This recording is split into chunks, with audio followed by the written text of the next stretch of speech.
результате проведения оперативно-розыскных мероприятий сотрудники Управления по контролю за оборотом наркотиков УМВД России по Вологодской области во взаимодействии с ГУНК МВД России и при силовой поддержке сотрудников Управления Росгвардии задержали подозреваемого в незаконном обороте наркотических средств. Из машины выходим! Полиция! Иномарку, на которой передвигался фигурант правоохранителя, остановили на автодороге в Вологодском муниципальном округе.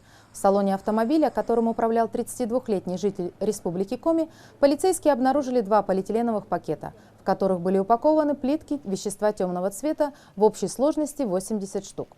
Так, раз, два, три, четыре. Раз, два, три, четыре. Проведенное экспертами исследование установило, что вещество представляет собой наркотическое средство гашиш массой порядка 7 кг. По имеющейся информации, оптовая партия запрещенного к обороту вещества предназначалась для дальнейшего сбыта. В отношении задержанного следственной частью Следственного управления МВД России по Вологодской области возбуждено уголовное дело по статьям Уголовного кодекса Российской Федерации, предусматривающим ответственность за покушение на сбыт наркотических средств в крупном размере. Ведется расследование, устанавливаются все обстоятельства, касающиеся организации данного канала наркопоставок. В отношении подозреваемого избрана мера пресечения в виде заключения под стражу.